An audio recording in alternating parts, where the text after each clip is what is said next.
Ron, let's talk about China's 34% retaliation. The president posted this morning saying China panicked. How does China's move impact where this trade war goes next? Do we know? The global economy just turned on America in a way no one expected. In less than 90 days, foreign governments offloaded nearly $400 billion of U.S. debt, triggering the largest sell-off in history. Wall Street panicked, markets crashed, and it all happened the moment Donald Trump returned to the White House. This wasn't a coincidence, it was a direct response to Trump's aggressive trade policies and unpredictable leadership. So why did America's allies and enemies suddenly pull the plug? What does this mean for your job, your savings, and your future? And can the U.S. recover before it's too late? The day the markets crashed. The financial world thrives on stability. Investors, traders, and billion-dollar institutions don't fear bad news. They fear uncertainty. And nothing screamed uncertainty louder than the coordinated $390 billion debt sell-off that shook the global economy at the start of 2025. The chain reaction was immediate. Within hours of the Treasury International Capital Report revealing the mass liquidation of U.S. debt, Wall Street entered freefall. The Dow Jones Industrial Average plummeted by over 1,000 points in a single trading session, wiping out nearly $1 trillion in market value. The S&P 500 and Nasdaq followed suit, sliding into correction territory as panicked investors scrambled to offload risky assets. But the collapse wasn't limited to stocks. US Treasury yields skyrocketed as bond prices cratered. Foreign governments no longer wanted to hold America's debt, and private investors soon followed their lead. This sell-off triggered a spike in borrowing costs across the entire American economy. Mortgages, credit cards, auto loans, all of it became more expensive virtually overnight. The US dollar also took a hit. As foreign holders dumped American bonds, they sold dollars to hedge their losses and moved capital into other currencies like the euro and Chinese yuan. This sudden shift crushed the greenback's value, sparking fears of imported inflation and a weakening economic position on the world stage. But make no mistake, this was not an accident. But before we break down how Trump's policies triggered this economic earthquake, make sure you hit that like button and subscribe. What you're about to hear will change how you see America's financial future, and you won't want to miss what happens next. Trump's economic shockwave. When President Donald Trump stormed back into the White House in January 2025, he wasted no time resurrecting his trademark America First agenda. Within days, Trump announced sweeping new tariffs on imports from China, the European Union, Canada, and Mexico. The move was framed as an effort to protect American jobs and industries, but it sent shockwaves through the global economy. The tariffs weren't just a political statement, they were an economic weapon. But as Trump ratcheted up trade tensions, foreign governments began plotting their response. The decision to dump U.S. debt wasn't merely financial, it was strategic retaliation. For years, America's allies and adversaries alike had warned that weaponizing tariffs would have consequences. Trump ignored those warnings. When the tariffs hit, global supply chains were disrupted. Costs for American consumers and manufacturers surged, and diplomatic relationships frayed. Countries like Canada, France, Germany, and China didn't just retaliate with their own tariffs. They went after the heart of America's financial power, its debt, by offloading $390 billion of U.S. treasuries. These governments struck back without firing a single shot. They undermined America's credit standing, destabilized its financial markets, and forced Washington to confront the reality that America First came at an extraordinary cost. And at the center of this economic earthquake were two global powers who had been preparing for this moment all along: China and Europe's revenge. Behind the headlines and market turmoil, one truth stood out. The $390 billion debt sell-off wasn't driven by economic trends alone. It was driven by geopolitics. And no two players understood this better than China and Europe. For years, China and major European economies like Germany, France, and the United Kingdom had quietly expressed frustration with America's economic dominance. Their massive holdings of U.S. debt gave them leverage, but it also made them vulnerable to Washington's political whims. Trump's return to office in 2025 changed everything. His renewed tariff threats, his open criticism of global trade institutions, and his disregard for multilateral diplomacy pushed America's creditors to the breaking point. Beijing and Brussels decided they were done playing by Washington's rules. China, which held over $1 trillion in U.S. Treasury securities, began reducing its exposure, not in one dramatic sell-off, but in steady, calculated waves. European governments followed suit. coordinating quietly behind closed doors. Their goal wasn't just to protect their financial interests, it was to send a message. The sell-off was geopolitical revenge. By undermining America's debt market, China and Europe signaled that they were no longer willing to bankroll Trump's trade wars and fiscal chaos. They made it clear that America's financial supremacy was not a guarantee, it was a privilege, one that could be revoked. And as the dust settled, it became clear that this coordinated economic attack had exposed a far deeper vulnerability in the American economy, one that would soon come crashing down on the people who could least afford it. How borrowing costs exploded overnight.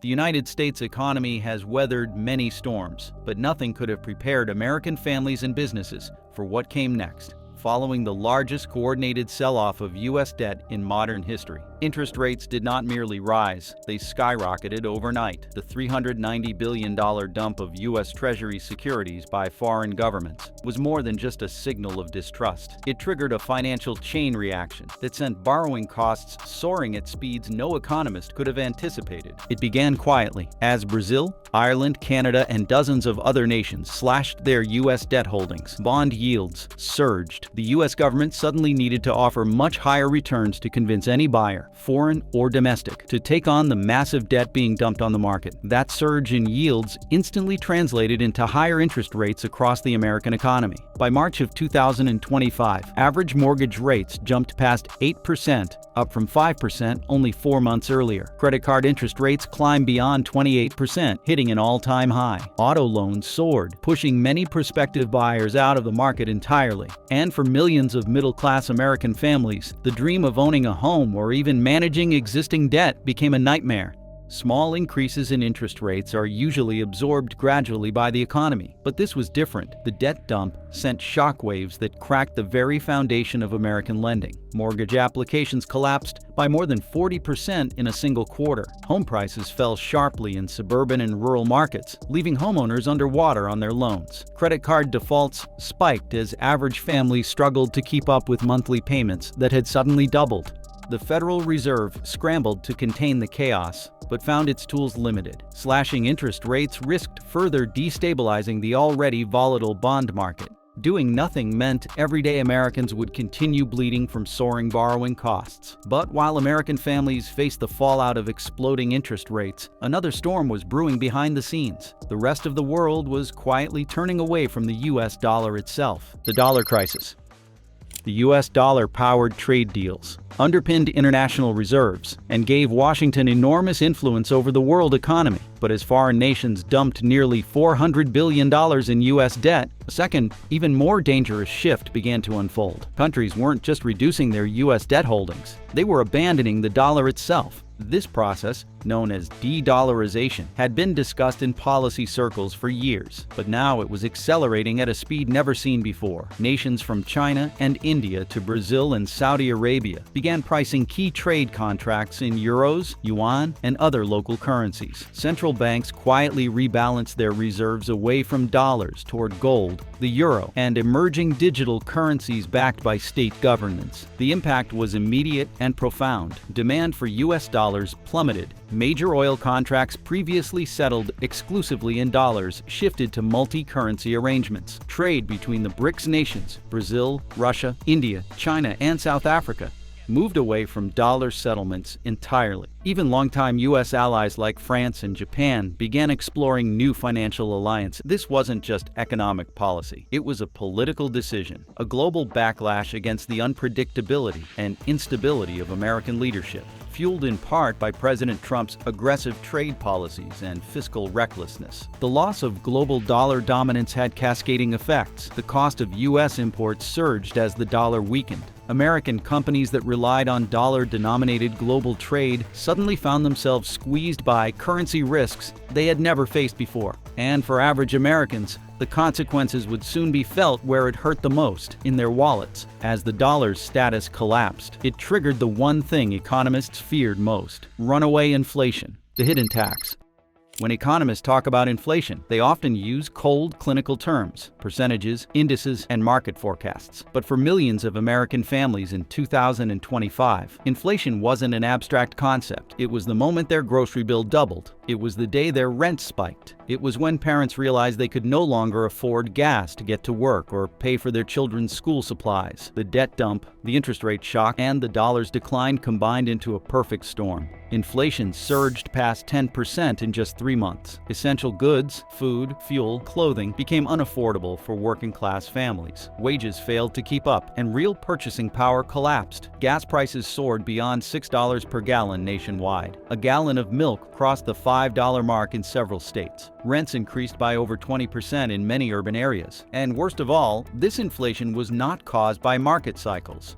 It was caused by political missteps and retaliatory policies spiraling out of control. Economists call inflation the hidden tax because it quietly erodes savings, wages, and wealth without a single piece of legislation. But in 2025, this tax was no longer hidden. It was front and center in every household budget. Local protests erupted across the Midwest and rural South. Families who had once rallied behind Trump's America First message now struggled to afford basic necessities. Many began to question how much longer they could endure this economic crisis. Yet the hardest blow was still to come. Inflation wasn't just crushing household budgets. It was killing the lifeblood of America's economy. Small businesses, the credit freeze. While Wall Street banks weathered the storm with government bailouts and emergency liquidity, small businesses across the country were left to fend for themselves. As interest rates surged and inflation spiraled, another crisis quietly unfolded beneath the surface. A complete freeze in small business credit. Main Street America depends on access to credit to survive. Family-owned restaurants, local hardware stores, neighborhood grocers all rely on small business loans to manage cash flow, hire employees, and invest in growth. But by April of 2025, lending to small businesses had virtually collapsed. Regional banks, already under pressure from collapsing Treasury bond values, tightened their lending standards. Loan approval rates for small businesses fell to just 38% nationwide, the lowest on record. Interest rates on small business loans soared past 12%, making borrowing unaffordable for all but the largest and most profitable firms. For the family running a diner in Ohio, the farmer trying to upgrade equipment in Kansas, or the auto repair shop owner in Georgia, the message was clear. No help was coming. The result was catastrophic. Thousands of small businesses closed their doors. Rural towns and suburban communities were hit hardest, with job losses mounting and local economies grinding to a halt. For many Americans, the American dream wasn't just slipping away. It had been locked out entirely by policies they once believed would protect them. But this wasn't just an economic war anymore. The debt crisis, inflation, and credit collapse had triggered something much bigger. American economic pain was being weaponized, and foreign powers were now dismantling America's global influence. The mortgage disaster. The debt retaliation against the United States did not just hurt Wall Street or foreign investors. It hit the very heart of American life, the dream of owning a home. When nearly $400 billion in U.S. debt was dumped by foreign governments between November 2024 and January 2025, the immediate consequence was a brutal spike in interest rates. Treasury yields soared, and that meant mortgage rates followed right behind. For millions of working-class and middle-class Americans, this was a nightmare they never saw coming. By February 2025, the average 30-year fixed mortgage rate jumped past 8.2%, a level not seen in over 2 decades. For every prospective homeowner, the monthly payments on even a modest home skyrocketed. What was once affordable became impossible. Families who had been saving for years to buy their first home suddenly found themselves priced out overnight. Those who had adjustable rate mortgages watched their monthly payments double. Even worse, thousands of homeowners who had refinanced their homes at low interest rates earlier in the decade were now facing foreclosure because their incomes could no longer keep pace with the rising cost of debt. The housing market froze. Buyers disappeared. Sellers slashed prices in panic, but no amount of price cuts could compensate for the suffocating mortgage rates. Home construction projects ground to a halt, leading to mass layoffs in the construction industry. And millions of Americans realized that the American dream was slipping further and further out of reach. But the nightmare wasn't limited to housing. While homeowners and would-be buyers were drowning in debt, another financial crisis was brewing for an entirely different group, those who thought their futures were already secured. The retirement crisis.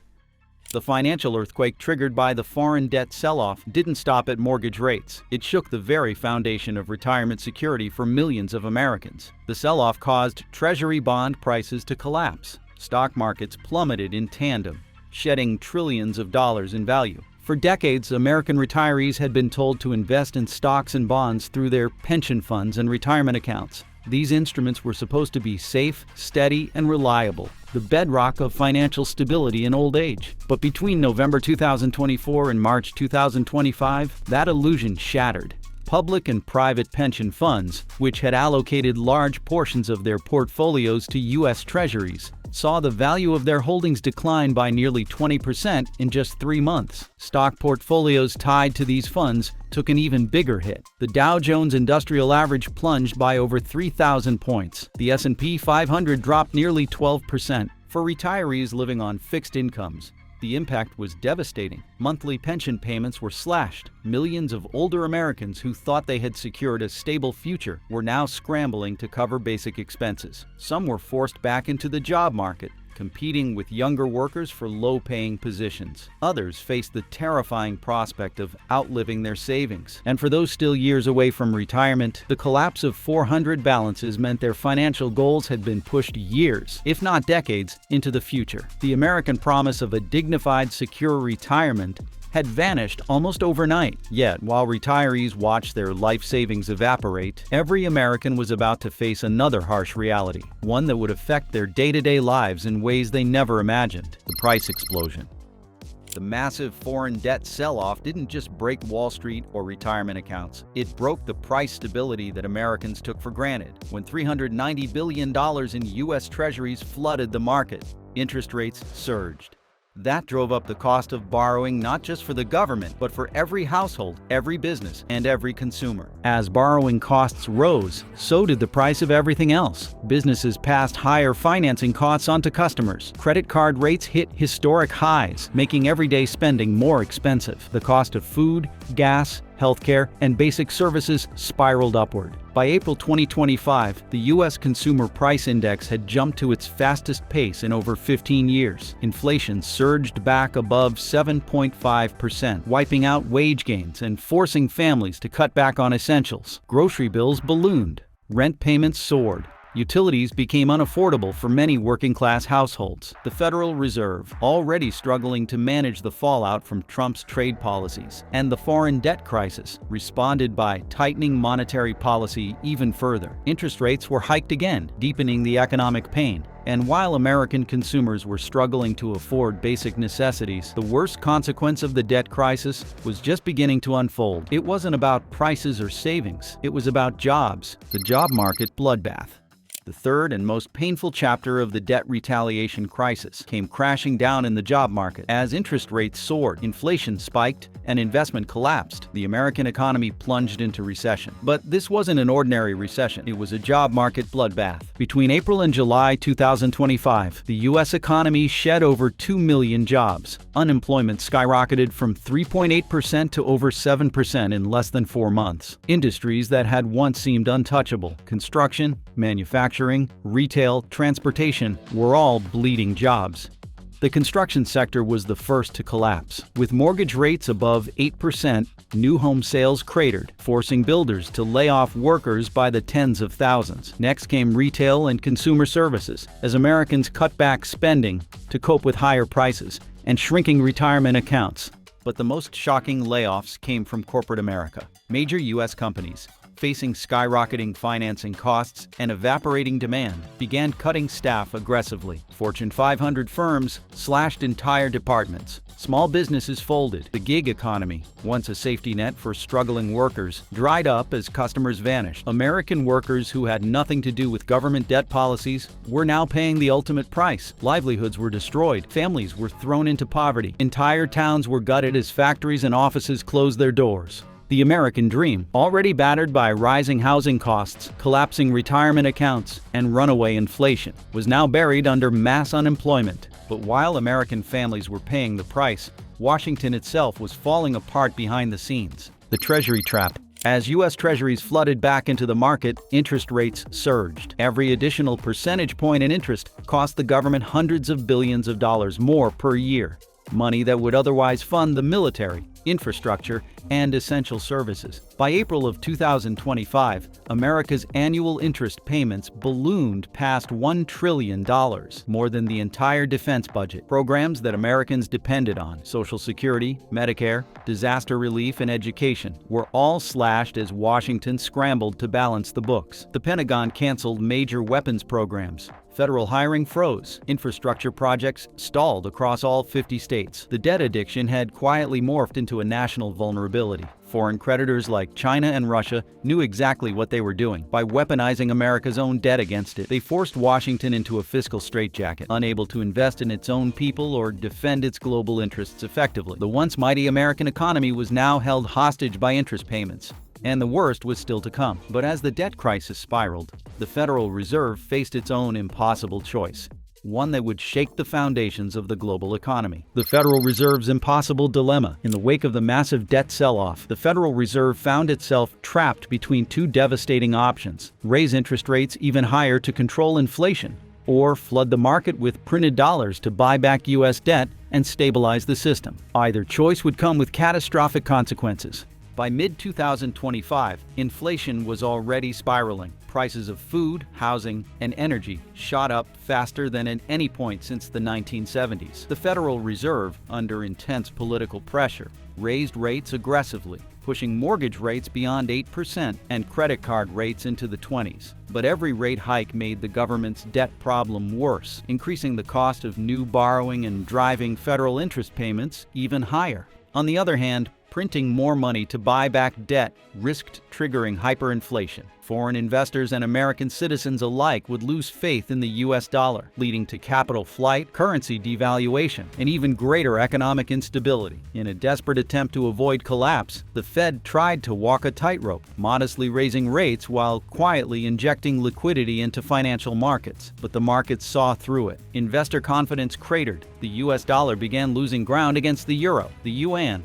and even emerging market currencies. Inflation remained stubbornly high. The economy stalled. The Federal Reserve was cornered by a crisis that wasn't of its own making, but now threatened to define its legacy. And as the economy deteriorated, the political system in Washington began to unravel. The political meltdown. The economic fallout of the debt crisis quickly spilled over into the political arena, and by the summer of 2025, Washington descended into chaos. Bipartisan cooperation vanished overnight as lawmakers scrambled to deflect blame and protect their political futures. In Congress, furious debates erupted over who was responsible. Some pointed fingers at President Donald Trump's aggressive tariff policies and fiscal recklessness. Others blamed foreign governments for weaponizing debt. Still others accused the Federal Reserve of mismanagement. But amidst the shouting, no solutions emerged. The government faced budget gridlock. Emergency relief packages to help struggling families stalled. Defense spending bills collapsed in committee. Even routine legislative functions ground to a halt. With public trust in Congress at record lows, approval ratings for both parties plummeted. Protests erupted outside the Capitol. State governments declared financial emergencies as federal funding dried up. Governors from both parties demanded action. Washington remained paralyzed. The debt crisis didn't just break the economy, it broke America's political system. And while lawmakers bickered and blamed one another, foreign powers seized the opportunity to rewrite the global order. How America's enemies cashed in on the collapse.